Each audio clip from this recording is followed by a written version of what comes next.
မြတ်စွာဘုရားကိုယ်တိုင်ကဘဝနဲ့ပတ်သက်တဲ့ဓမ္မအတွေးတွေကိုတွေးဖို့ရ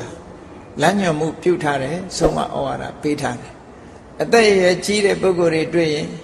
အေးငါလည်းပဲဒီနေ့အိုအောင်မှာပဲအိုခြင်းသဘောတရားကိုငါလည်းမလွန်မြောက်နိုင်သေးဘူးဆိုတဲ့အတွေးလေးကိုတွေးထားပါမတွေးပဲမနေပါနဲ့ဒီတွေးတာကဘာအကျိုးရှိတုံးဆိုရင်ငါငယ်သေးတယ်ဆိုတဲ့မာမာနတက်ကြွမှုတွေကိုချိုးနှိမ်ပြီးသားဖြစ်ပါတယ်ဒီလိုတွေးလိုက်တာနဲ့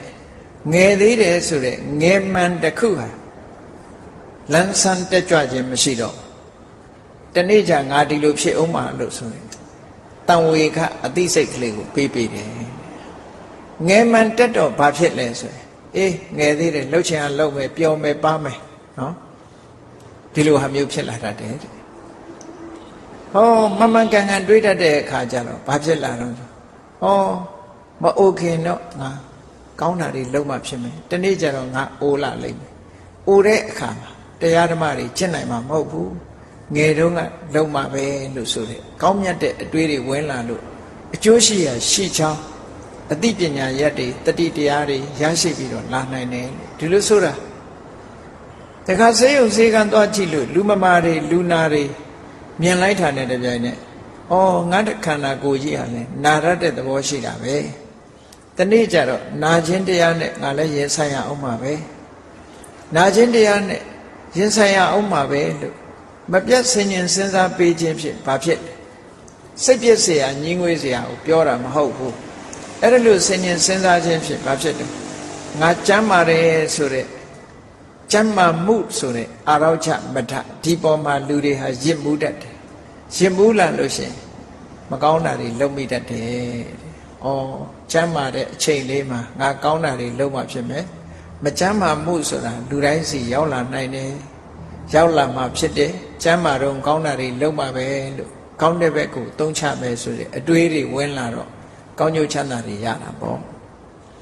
နောက်တစ်ခါလူတွေဟာအသက်ရှင်မှုပေါ်မှာလည်းမန်တက်တယ်ငါဟာအသက်ရှိတယ်အသက်ရှင်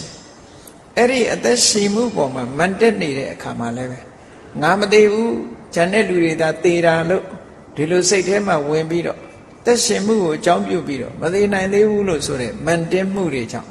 မဟုတ်တာတွေလုံးမိတတ်တယ်ဒါကြောင့်မို့ငါဟာအချိန်မီသေနိုင်တယ်မသေးခင်ကောင်းတာတွေလုံးမဆိုတဲ့မှန်ကန်တဲ့အတွေ့တွေးဖို့လိုတယ်အဲ့ဒါလို့တွေးမှ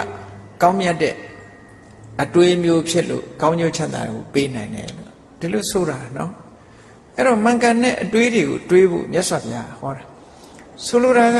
မြတ်စွာဘုရားတရားတော်အမှန်တမ်းလက်တွေ့ကြတယ်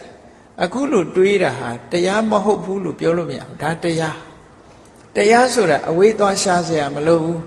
မှန်မှန်ကန်ကန်စဉ်းစားတာတရားပဲအဲ့ဒီမှန်မှန်ကန်ကန်တွဲတာကိုပဲ